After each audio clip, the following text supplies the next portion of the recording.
because I know you came to the House in '58. Yes. He came 2 years later. Yes. You, correct me if I'm wrong, appear to be that rarity. Someone like Jerry Ford, someone who never wanted to go to the Senate, someone who basically who saw their career being in the House.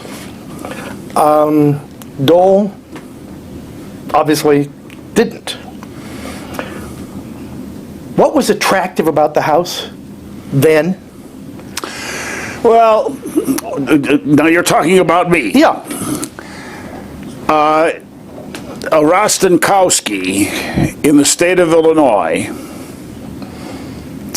running outside his boundaries, was in itself a limitation. You couldn't sell me downstate for governor, for senator. So I always wanted to legislate because of the latitude that the legislator has. Yeah, I really feel sorry for these chief executive officers. I'm talking about local now, having to work within the framework of a budget. Here in Washington, we just print money.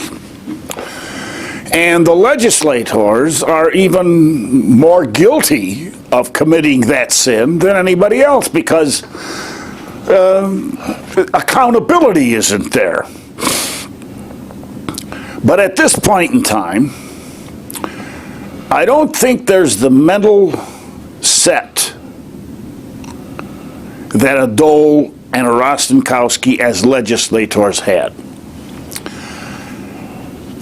The Republicans generally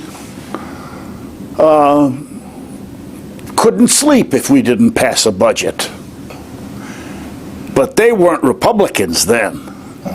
They were legislators. Democrats, the same way. Why, it would have been so embarrassing for a Bob Dole to not be able to handle the legislative product and to insist that members take the tough vote, but at least accomplish something. That raises something. 58, 60, the culture presumably is about the same. What was the House like in the early 60s when Dole first arrived? The first thing, I think members who came in 58, 60, 62, 63, we weren't obligated. We had no great society then. What did we have? The post office, Veterans Affairs, Foreign Affairs, retirement, Social Security. That was it for the member of Congress, and he'd go his merry way and go home. And do constituent service. Always a lot of constituent service. But what initiated, I think, the focus on the national legislator was the fact that we started to send letters out. We gave our constituents an accountability of what we're doing, of what can be done, how government can help you. This was all making us more attractive. Now, I pointed out my limitation because of the length of my name and whether or not it would have been acceptable in the rural communities of the state of Illinois. A fellow like Bob Dole, limitless, with his war record. I mean, for gosh sakes. You see Bob Dole and you see McCain in bed. These are American boys. At that time, everybody still had the flavor of the war. Yeah. And so, I could understand a Bob Dole or a Bob Michael or having a great war record, aspiring for a position in the Senate.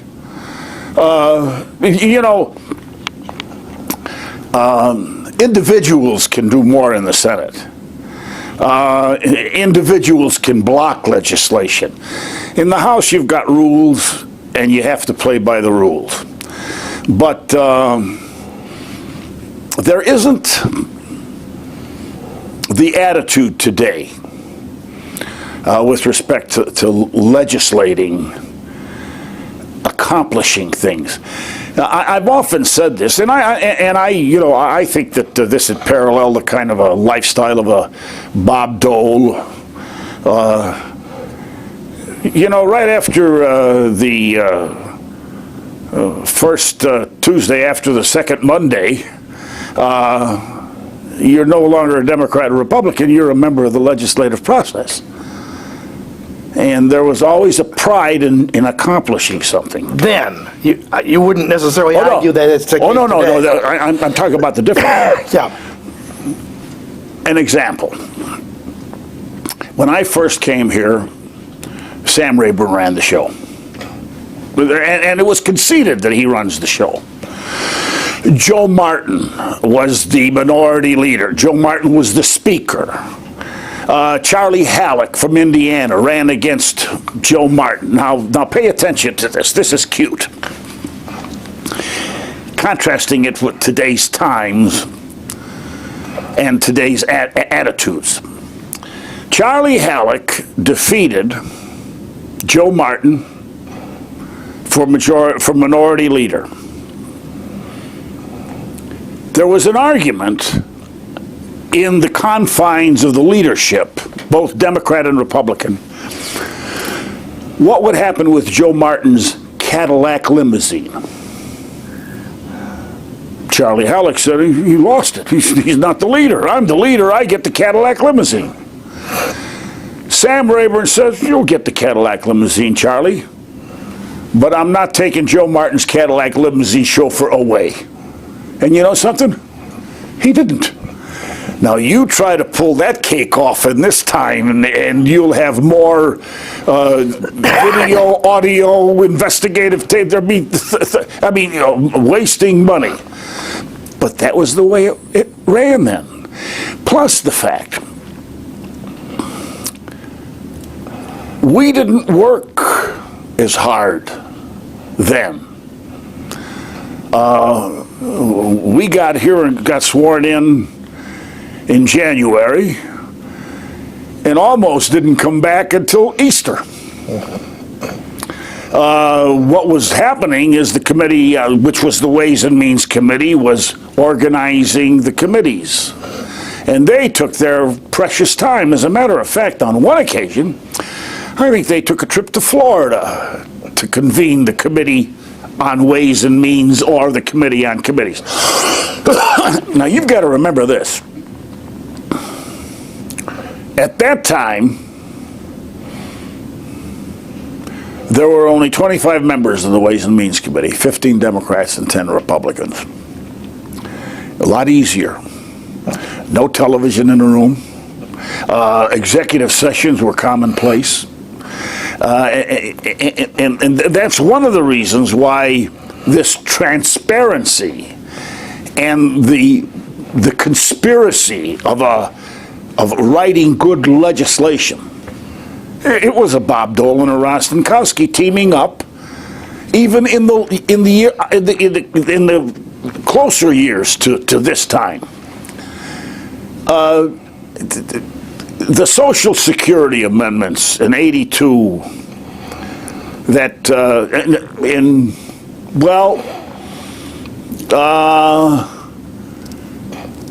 that took effect starting in '87 were products of goodwill, good faith, and confidence in a Bob Dole. If I told Bob Dole I was going to do something on the House side, and I'd say, don't get your ire up. If he told me he was going to do something on the Senate side, don't get your ire up. Don't run to the press and say, I'll show him. Just wait until we get to conference. And if we got to conference, the attitude at the convening of that conference was that we were going to get a legislative product. But that presupposes an enormous level of personal trust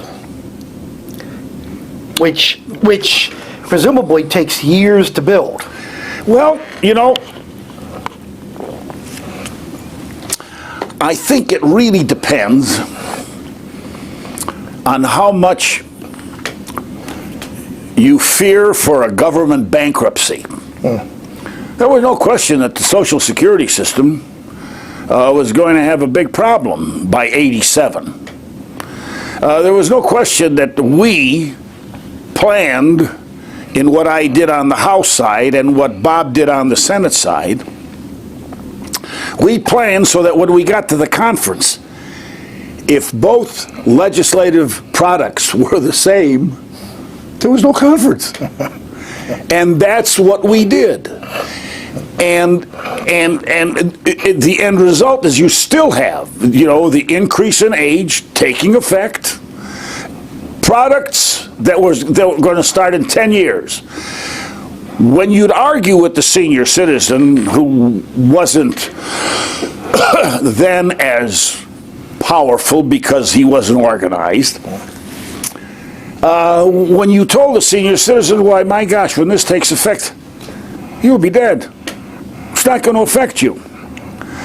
They had nothing to grumble about. Is that the third rail, in fact, of American politics? Is that the single most difficult, politically thankless issue to try to address Social Security? No. No. I think health has, don't misunderstand me, it's important. It is maybe the third rail, but the growing problem is the medicine that we're taking, keeping us alive longer, making vegetables out of us, really. Well, what was it that happened to you when you were all but attacked by constituents? Yes. Was it a Medicare issue, or what was it? Well, it was what we were doing with respect to health. And you've got to remember, it was an organization on the local level that was fighting with the organization on the national level, because I had the national organizations endorsing what we were doing with respect to senior citizens. But this got so much play by this media. Yeah. And everybody said, oh boy, if they can do this to Rostenkowski, can you imagine what they can do this to anybody else? And this got contagious. And because it got contagious, we shelved or we lost the muscle that legislators usually have. You know, I don't often get to Washington.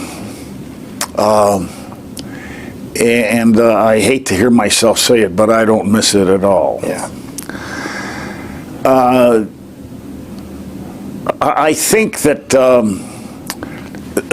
the Dole Rostenkowski mindset, the Bob Michael on the House floor mindset. I was fortunate.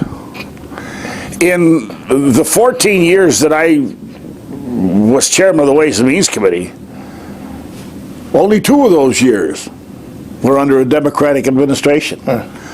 All the rest were with Republicans in the presidency that wanted to write some history and do the right thing. There was the leader in the Senate who wanted to do the right thing. And don't misunderstand me, we had our differences, Senator Dole and I. When do you remember when you first met? When your paths first crossed, or? Well, I met him when he was a member of the House of Representatives, right. But I mean, it was casual. It was a Democrat-Republican high, you know, one of those highs. Yeah. By the way, is the legend true that there was more, at least socializing cross party lines? Sure. Oh, back then? sure. if you were out eating or you walk across the room, say hello to the Dole constituents, make a big man. We make big men out of each other. I mean, you sat there and you talked about a Republican sitting at the dinner table saying, boy, we couldn't get along without him. It's an old Lyndon Johnson trick, you know. Yeah. But the fact of the matter is, when the curtain fell at 5 o'clock and the Jack Daniels bottle came out, we were all pals. And that raises another thing. Let me ask you. In those days, you had two national political parties, but each of them had a conservative and a liberal wing.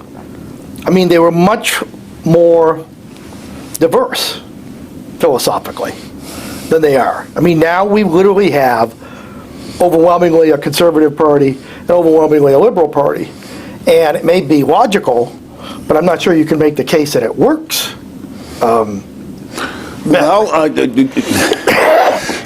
I don't think that you're accurately portraying the situation.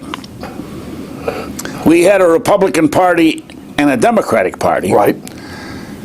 But we had an appetite for legislating.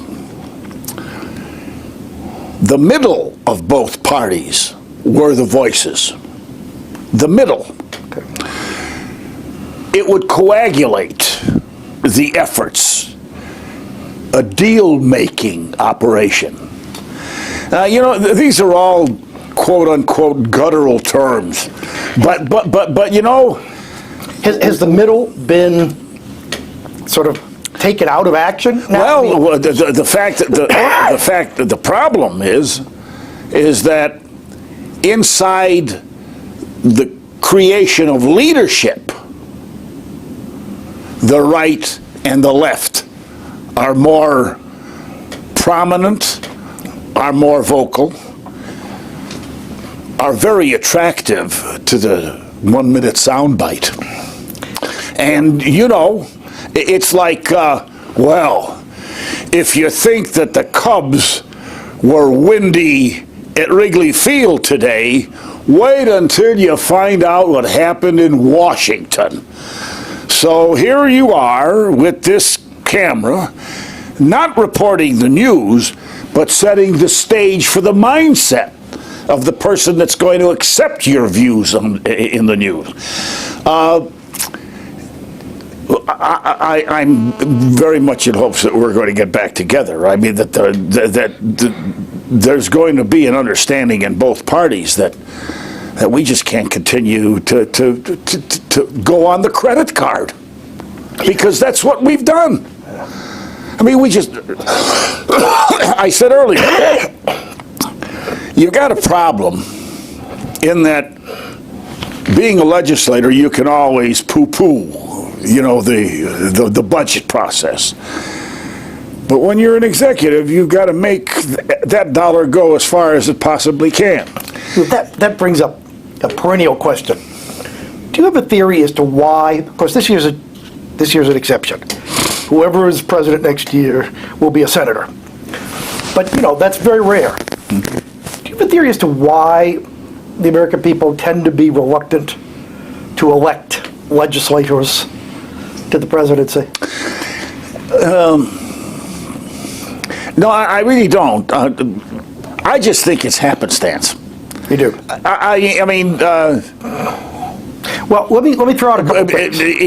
Even more so now, we haven't got a prominent governor in the mix. The last prominent governor, I mean, naturally Ronald Reagan, but the last prominent governor, as far as the Democrats were concerned, was Cuomo of New York. But he couldn't get his hands. His hands were in Jell-O all the time. Yeah.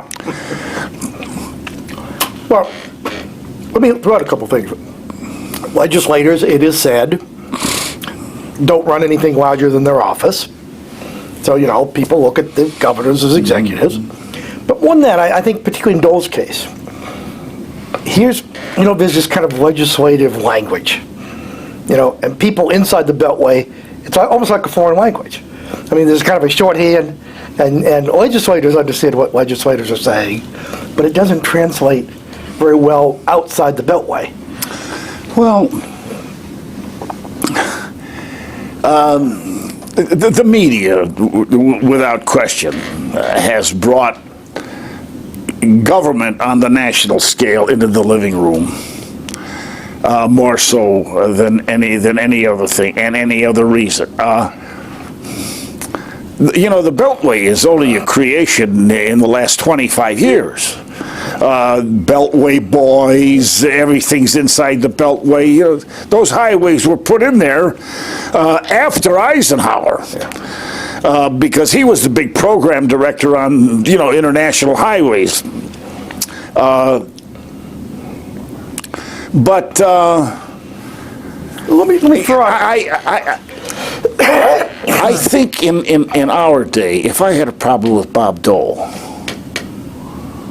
I'd walk over to the Senate and say, Bob, I want to see you. Today, they get on the 6 o'clock news and say, hey, I got a problem with Bob Dole, and let Bob Dole answer it on the 7 o'clock news. Everything is press release, and that's scary. As a matter of fact, I really am concerned, and I don't want to put a limitation on freedom of the press. But you can make fools of your chief executives for so long, and then the people think they are fools, and that's not healthy for our society. That's a good point. It's not healthy for our international image. They say, oh well, that's freedom of the press. But it's injurious too. Now, correct me if I'm wrong. Dole becomes chairman of the Finance Committee at the beginning of '81. I've got to tell you this story about that. Yep. The secret ballot is the worst thing in the world when you're running for office, because you don't know who's your friend, and everybody will walk up to you and say, Jesus, the Jack Kennedy said to you, my God, everybody in the room voted for me and only won by 2 votes. I honestly, when Bob took over the Finance Committee and then announced that he was going to run, I guess it was Howard Baker that decided he wasn't going to. That's right. Wasn't going to run for re-election. If anybody has got a quick mind and a fast tongue on the Senate side of the Congress, Bob Dole had it. And I thought that there was going to be an opportunity to get even with Bob Dole, and I never thought that he was going to get elected.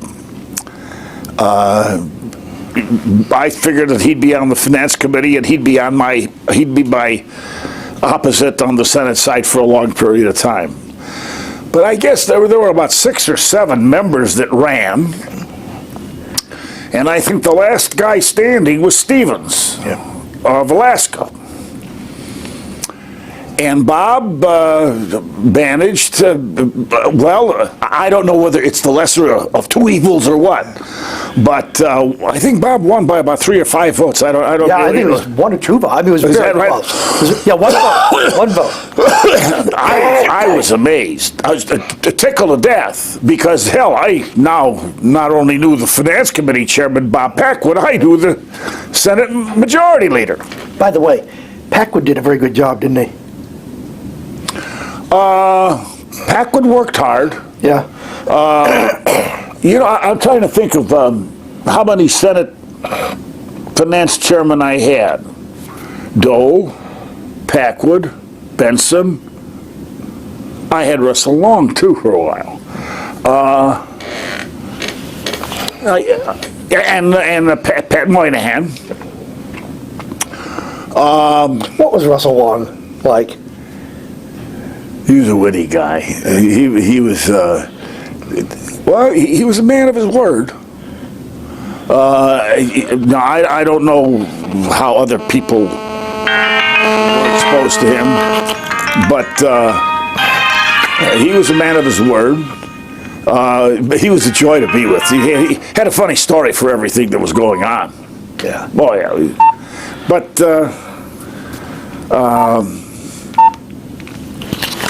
he's a contrast to Bob Dole. But then again, he was a Democrat who was chairman of the Finance Committee for quite a while, and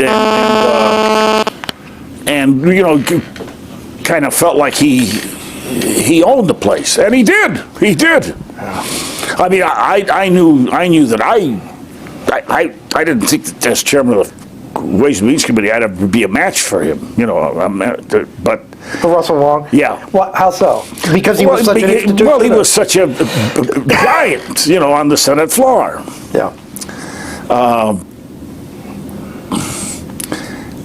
But you know, it's like walking on the ball field, and you're pitching to Stan Musial or to Joe DiMaggio. You're going into a conference with the chairman of the Finance Committee, who has his reputation as fantastic because he'd been there so long. But things were different then. Things were different then. I think Wilbur Mills was opposite Russell Long. Giants, you know. Disproportionately Southerners? Well, hell, Because of Professor, you know, Jack Kennedy accepts low bows for having done so much legislating as president, when in fact, the legislative accomplishments of Jack Kennedy were minimal, because the Southerners controlled all the important committees. I think the only two committees on the House side that were controlled by Northerners, or three committees: Government Operations, Bill Dawson; Public Works, Buckley of New York; Judiciary, Manny Sellers; and all the rest, Armed Services, the big appropriations committees, Texas Southerners. Now, you saw the wave of reform that came in, the Watergate babies and all that. Oh, sure. On balance, was it a good thing? Well, I think the assassination of Jack Kennedy, nobody, and I don't know how many people would argue this point, nobody will ever be the kind of president in our lifetime that Lyndon Johnson was. He, you know, he was the butt end of the criticism, particularly of the Northeastern press. But Lyndon Johnson, and I was pretty close to Lyndon Johnson had a gut feeling of trying to do something in education. He really wanted to do things in education. And whether you're a part of the minority or the majority, to see somebody that is so committed to trying to fix the problems, whether you're a Rostenkowski or a Dole, you want to help. Do you think there's a little bit of the populist in Dole? And I say that by growing up poor in the Dust Bowl. Yeah, but I don't know that, you know, that's all bad coming from a poor family. No, I'm not saying it is. Like, just, but it's sort of counterintuitive. People think of him as this kind of Wall Street, you know, establishment Republican. But when you look at where he came from, yeah, it's anything but establishment. Well, he's. You see, you draw a picture of Bob Dole that I never even thought of. I mean, I thought that Bob Dole was always one of the guys. You know, you could laugh with him, you could drink with him, you could on several occasions, Bob Dole and I were speaking to the same audiences away from Washington, and enjoyed each other's company at dinner, and kidded with each other. But you know something, getting out of Washington and getting out in a third atmosphere isn't all bad for a Democrat and a Republican across the table with business, labor. I mean, today, if you do that, they're finding that you're conspiring.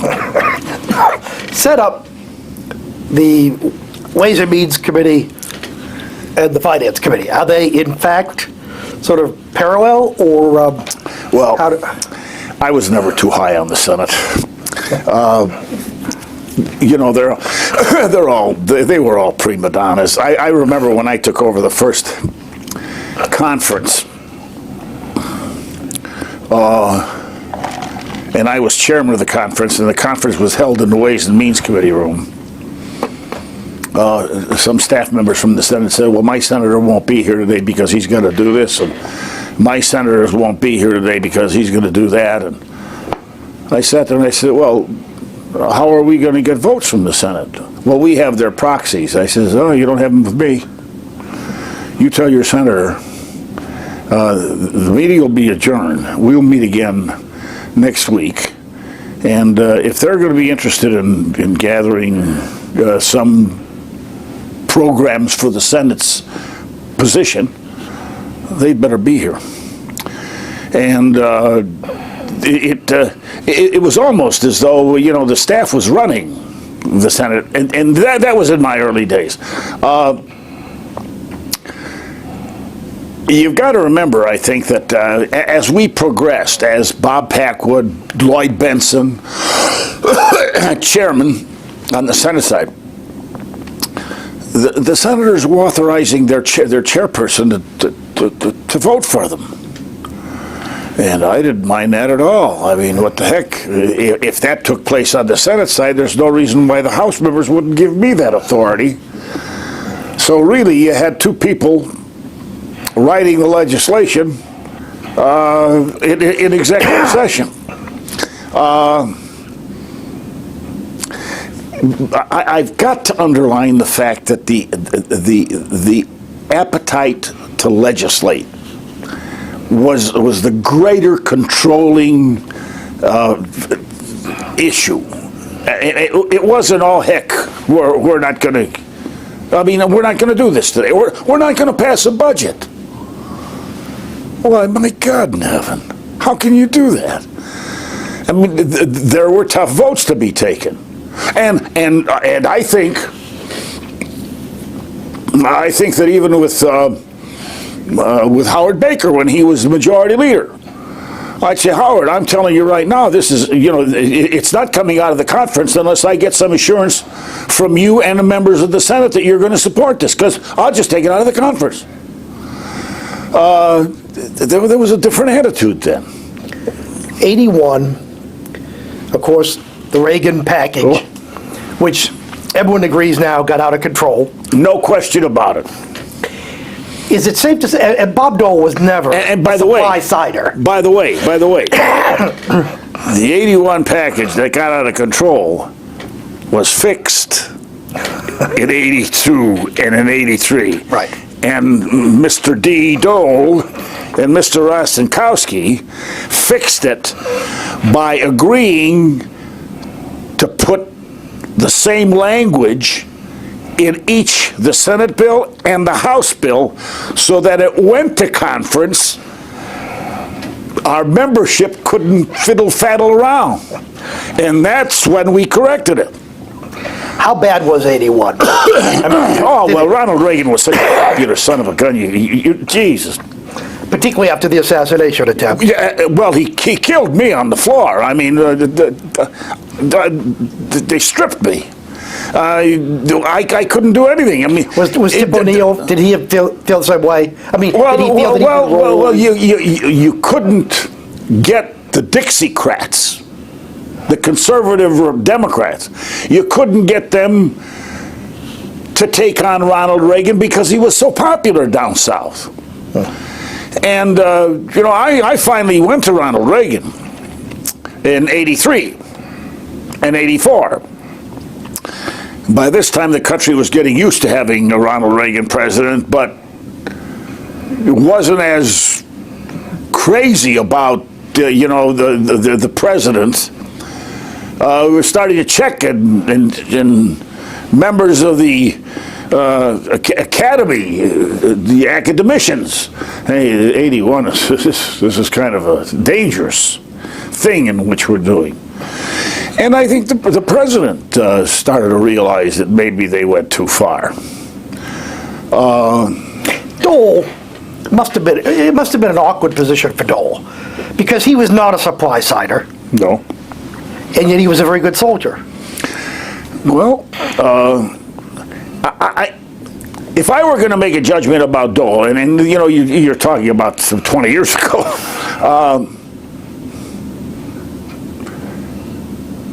I think that Dole starts to look at the process and starts to realize that maybe asking the country to accept some pain, maybe asking the country to participate in some of the hardships, that was not above Dole. That was not above the legislative fix at the time. You know, you could talk about where Bob Michael was, and you know, it was, maybe we better start thinking about Barbara Conable, members of the Ways and Means Committee. Maybe we better start thinking about coming back a little bit. How hard was It's hard for me to make judgments. I'm not as closely exposed to these people. How difficult was the 82, it was called TEFRA? How difficult was that to put together? Because clearly, you know, he had a lot of true believers and the conservatives for whom it was anathema. And he had to persuade the White House. Oh, sure. Oh, sure. Well, one senses that Jim Baker was a significant part. Well, there was the so-called Gang of 17 that was put together. And Jim Baker, I think Jim Baker in the White House was more what's doable. But you know, if you went up, and on a personal basis, if you went up and convinced Ronald Reagan, and he had faith in you, I remember going to Ronald Reagan and talking about what we're going to do with respect to Treasury One, which was, you know, the Don Regan idea of raising revenues, because he sure as hell thought that he was going to have a problem in the next election.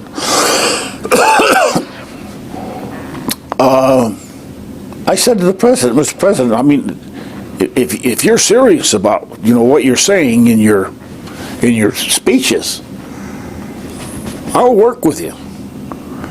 And we sat there and talked for about, I'd say an hour and 15 minutes. Not all about the legislative process, a lot about the Motion Pictures Actors Guild and Ronald Reagan. I'll bet you I sat in a room with him one-on-one 2 or 3 different times where he told me the same story about, you know, I was head of the motion picture and the actors, and then listen, I know legislation, and I know rules, and I know the law, and I know labor, and I'd sit there, yeah, and then we get down to where I'd say, oh, Mr. President, I want to cooperate with you, but I want you to understand. I want to be able to talk to you, call you, because it's not going to be easy out there, because you haven't got any support in my committee. Archer and all those people are against you. Called Don Regan in, who was then his aide, and said, I think I made a deal with the chairman, and I want you to put him through to me anytime he wants to. And he shook my hand. I said, I'll tell you one thing, Mr. President, you're not going to get a lie out of me. I won't lie to you. And some of these fellas are gonna dislike you very much, because I'm going to be calling you and telling you who your friends are. And Ronald Reagan was true to the cause. I mean, you gotta like that about an individual, you know, even if he is a Republican. We talked a little bit about Social Security. Could that happen today? You know, we haven't developed a legislator that's willing to take the tough vote. We have developed the legislator that wants to put off tomorrow. We had some very courageous guys in those days. Jake Pickle out of Texas, one of the best. I mean, when he looked at a problem in Social Security, and he wanted to solve it. I think the three most prominent figures in solving the Social Security problem at the time, Dole, Rostenkowski, and Jake Pickle. Have you got that chemistry in an individual today? I don't know. Everybody wants to be reelected. And you know, I think when I was in the Congress, maybe even in the last 5 years of my service in the Congress, only 50 of the senators thought they could be president. Now all of them think they could be president. It's difficult, and you know, this comes into the kitchen at 6 o'clock every night, and everybody looks for that soundbite. When Dole becomes majority leader, and obviously it's a job that, you know, is redefined every time someone takes over, presumably like the chairmanship of Ways and Means. What are the weapons? What are the tools that a majority or minority leader has in this climate? I mean, everyone talks about the legendary days of LBJ. You know, when one man seemingly, you know, rode the whirlwind. Obviously, there are a lot of people who still want the job. Well, you know, this transparency, it seems as though we don't let the legislator lower his guard. He's got to be defending himself when he goes out to dinner as to whether or not he has to pay for. I mean, Jesus, have we come so that you can buy a senator or a congressman for a pork chop? I mean, and you know, it's minutia. I used to take my members on sabbaticals, Democrat, Republican, and I'd invite the academician, I'd invite the labor, and we'd all sit around the square. Several things happened. Labor found out that, you know, these guys on Ways and Means aren't all dummies. Business found out that, boy, these guys really work. And even labor and business started to talk to each other. Sure, you know, we got an Army jet and flew down to Gatlinburg, and all the business people flew in on their jets, but we were together for a long weekend. And it got to a point where you could pick up the phone and call that person over at IBM or over at RCA by his first name. And I should imagine secrets. You know, do you think we can really do this? Do you think it can happen? These people don't want to meet at all. I mean, there's nothing personal about it anymore. It's all press release. Can it happen? Can we do it? Well, I'm afraid that it's, well, you know, we certainly didn't have the credit card insanity that we've got today. I mean, my kids are as bad as government with respect to deficit spending. Yeah. and paying 17% interest. I mean, it's the mindset. It's a real problem for us. How difficult was tax reform in the mid-'80s? Well, I think I'll never forget. We passed tax reform. Bob Dole was majority leader. Bob Packwood was chairman of the finance committee. I called Bob and I said, Robert, I'm bringing this over and putting this right on your doorstep. He says, what did you do to me?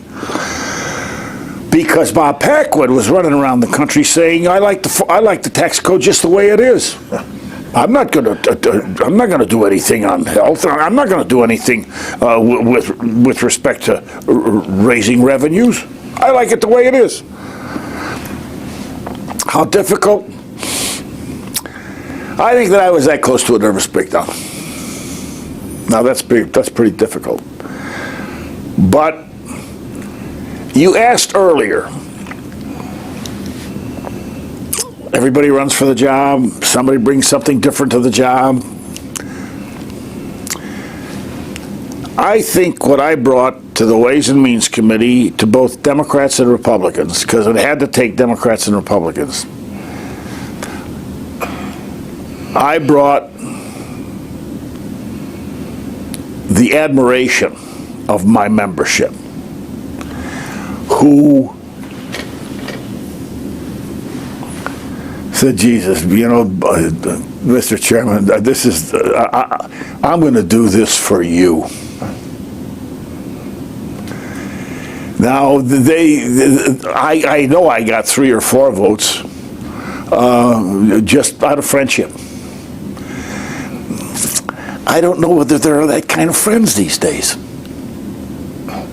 Our candidates, our Democratic candidates, the camera's focusing on whether they're going to say hello to each other on the Senate floor. When the Republicans were running, it was whether or not the senators are going to say hello to each other. We've got an atmosphere of division, and I don't know how do you correct that? Can we take a break? Yeah, sure. I'm starting to. Oh, sure. Okay. What big question? But I mean, what do you think were Dole's strengths? I was going to say as a leader. Maybe I should say as a legislator. Well, I think that's a combination. Yeah. I think you got to like a guy. And why I told you it was such a surprise to me that he won, because when those guys get in that behind that curtain with a closed ballot, I thought that he was going to get his ashes hauled. But evidently, Bob was doing his homework. Now, don't you think that the chemistry of a Bob Dole, if you walk into a room, there's a fella you really want to meet, just by his mannerisms, Bob's got that. I mean, that's one. He's a warm kind of guy, and I mean this. I mean this favorably. Doesn't take himself too seriously. Is not afraid of being the butt end of a joke. As a matter of fact, sometimes makes fun of himself. Why wouldn't you like a fellow like that? Plus the fact that if he's got some talent to want to lead, to take tough votes, that's what it is.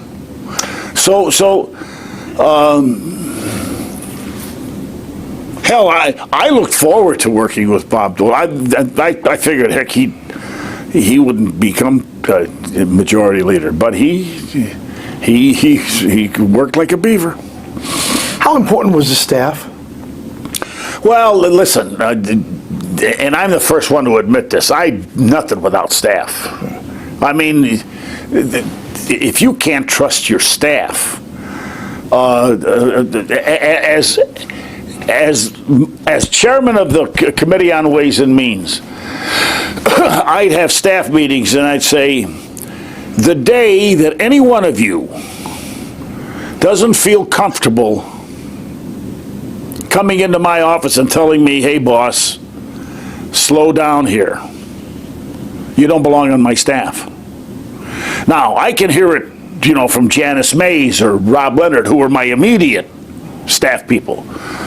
But I like anybody to be able to walk in and say, hey boss, or have the argument here. I'll make the judgment, and I think that's the way Bob ran his Senate staff. He'll make the political decisions, but you give him an opportunity to make a judgment on the legislative programs, and he'll take the best advice he's got. I'm telling you, as far as my tombstone, it's me looking over my shoulder to my main staff person saying, is this good law? Now, I think that's what makes for leadership. And there are certain things that you could jar somebody with. I mean, if I wanted to get Bob Dole attention, I'd do something with Beechcraft. You could bet your life I'd hear from Bob Dole, because Kansas, that's, it's the biggest operation. But as Bob Dole could probably do something with the financial circles in Chicago. But those are things that you do. I mean, you're legislating. I went to Ronald Reagan on several occasions and said, Mr. President, I'm going to put some things in this bill that even I don't like. But I know PACWA doesn't like them either. And those are things that, that we'd be able to iron out in conference, trading. Now, I said to you earlier,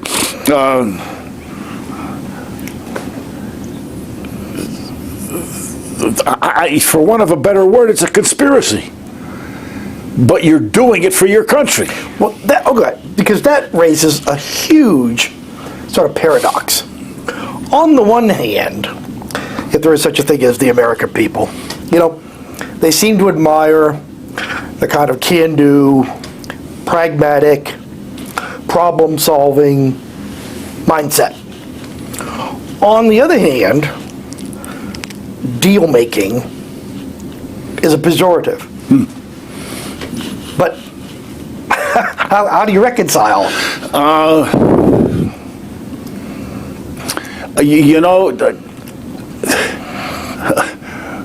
This is killing yourself of improvement. I don't know. I just don't know. We used to be able to write law, pass it, and wait for the reaction. Today, you can't even write the law. Now,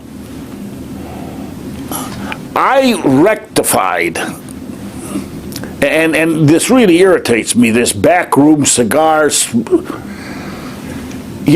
All the time I was chair of the Ways and Means Committee, we did things out in the open. Maybe we did them at 2 o'clock in the morning, but that was because I was going to wear those guys out and those women out until I got something out of them. Now, that wasn't because I wanted to do something candid.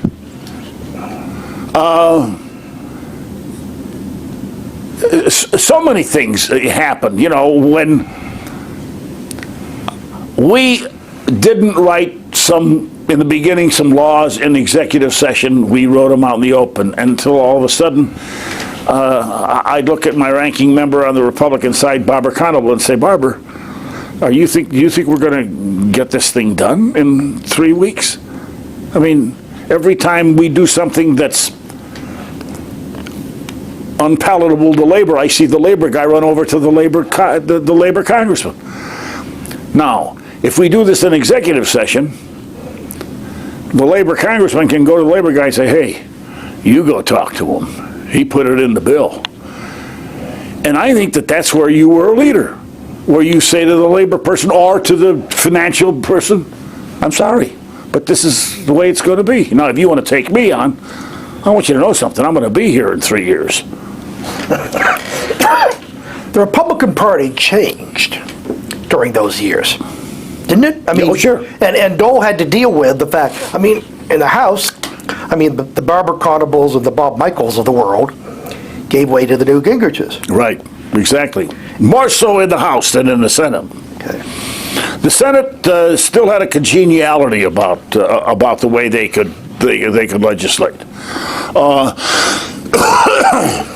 The Gingriches, they were on the floor of the House destroying the Democratic Party in special orders. And the people at home were, of the opinion that they were speaking to a full House. And then you remember the argument that Tip O'Neill said, pan the House. And all of a sudden, the big argument, why are you panning the House? Let the American people know that, you're speaking to an empty chamber. Well, I didn't find that discouraging. I mean, that's the way it is. But it did change. I mean, and as we pointed out earlier, the right wing took over the structure of the legislative process, and the left wing took over the structure of the legislative process to where tax reform. When Ronald Reagan issued Treasury One, it was the most democratic legislative product you ever saw in your life. I ran to Tip O'Neill. I says, Tip, call him. Tell him it's passed. Oh, no, geez. Call Dick Bowling in. It's not enough. I says, you're never going to see a product like this. I was in Chicago. I had more Republican friends trying to tell me that you can't do this to us. I said, I'm not doing it to you. President Reagan, Don Regan. It wasn't enough for the liberals. The end result, we came back toward the center, which wasn't bad. Because, as legislators, we didn't think we were going to get any product at all. That's interesting because did something like that happen, albeit with the conservatives, in the first Bush presidency, with the '90 budget negotiations? I mean, because there were two packages, weren't there? I mean, there was an agreement that fell apart. Well, now you're talking about when we were at Andrews Air Force Base. Right. Nothing was happening there. Speeches. As a matter of fact, I'd get there, and Dole would sit about on my oblique. And we'd be looking, and he'd be reading the paper. He'd look at me, and go back to the paper. He'd look at me, go back to the paper. And I walked over to him. I says, "What do you think, Bob?" He says, "We could get this thing ironed out in a half an hour because we'll make concessions." But the Gingriches, the Stockmans, I'm trying to think of what his name is. He just passed away. Who? Darman, Dick Darman. Whoa, deep in and the governor of Maine or Delaware, what was his name? He Sununu. Oh, entrenched in the position of the conservative right. Now, I don't think that Bob Dole's a liberal, but Bob Dole's also a legislator and a politician. And we don't find it abhorring to make a concession. And we were at Andrews Air Force. Finally, George Bush said, well, you put some revenues in this thing, and this is after he made the speech, and he is a dear friend of mine. you know, read my lips. No, you didn't have to do it. But I really look. Do you give Bush credit now? I mean, Oh, yes. A lot of historians say that. Listen, I didn't just give Bush credit now. I gave Bush credit the day he did it and the day Bill Clinton was elected.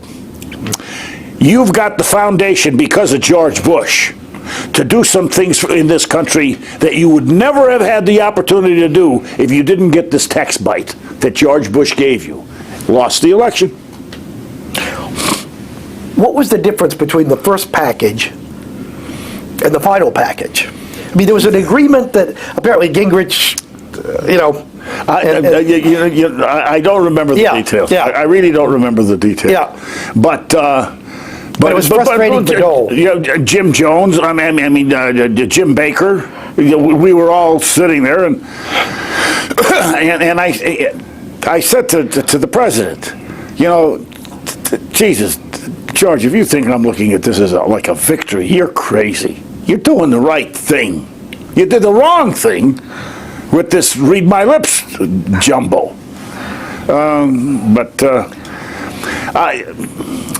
I really worry, because I worry about the mindset of the American people. We've got to be able to bite this bullet economically. We're in trouble. And you go into the shopping centers. Look at the pin bars where these people play for sale, for houses for sale. Can't sell them. And I don't have the solution to it. I really don't. But this is much worse than the savings and loan. Oh yeah, crisis. But the savings and loan was bad. Yeah, there was a bailout that we never really got to the bottom of. But I'm a survivor, and I'm an opportunist, and I guess positive about what this country can do, and I think that we can solve these problems. Two things we'll wrap up. One, the Clinton years.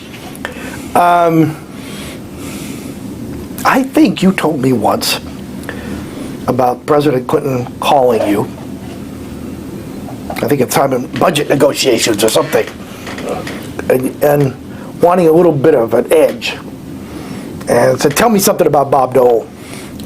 Oh yeah. Well, I think he was worried about a debate of sorts. And he said, tell me a little bit about Bob Dole. I said, Mr. President, there's nothing I can tell you about Bob Dole that isn't obvious. He said, what do you mean? I said, well, Bob is restless. He's impatient. He wants to get things done yesterday. If I'm going to give you a tip, it's wait him out. And that's exactly what I told the president. Whether he listened to me or not, I don't know. But that was the way I viewed Bob Dole. If I had a problem with Bob Dole, I would try to find something that would irritate him. And there were things that you could find out about Bob Dole. I mean, about another personality in the administration. I hate to say this because he's never said that he likes him or disliked him, but he was not a big fan of Don Regan. And I used to bring up the wonderful attitude that Don Regan had and the great ability, and Jesus, I'd see Bob Dole turn Mott's tomato beet red. But those are things you do, bantering. But I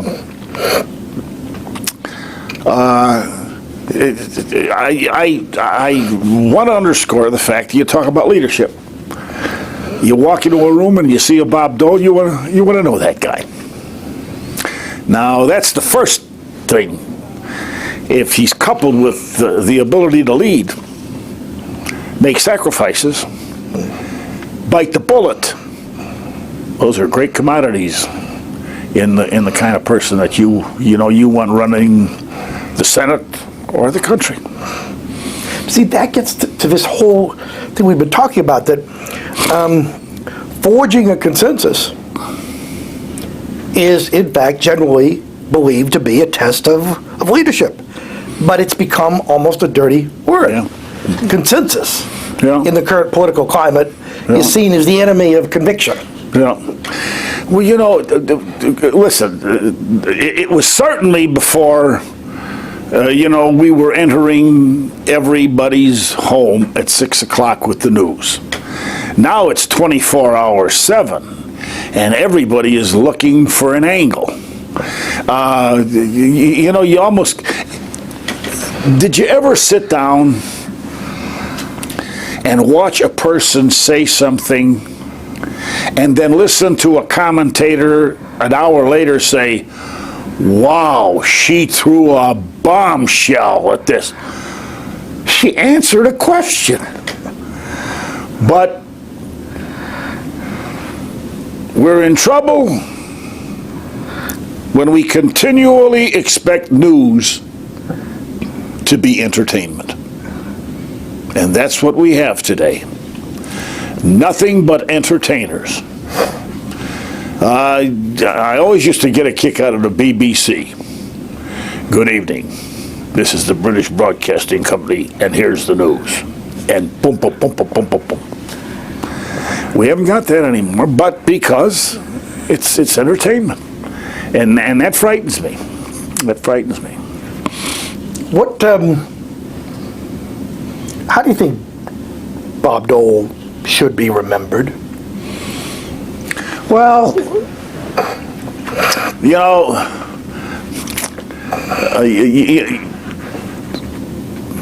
fame is so fleeting.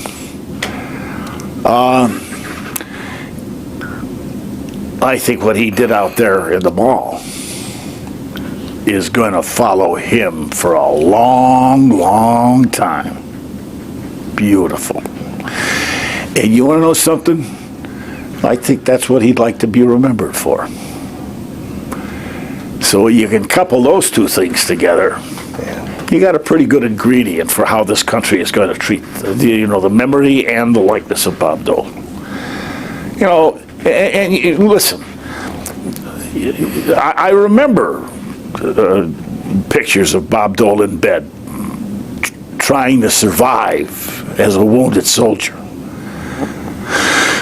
You see McCain. I mean, these guys have gone all the way. You think an awful long time before you come out against people like this. But I think that I don't know. He probably has a different view, but I doubt it. I doubt whether it's very, very far from what I just said about the kind of person. Yeah, that's interesting.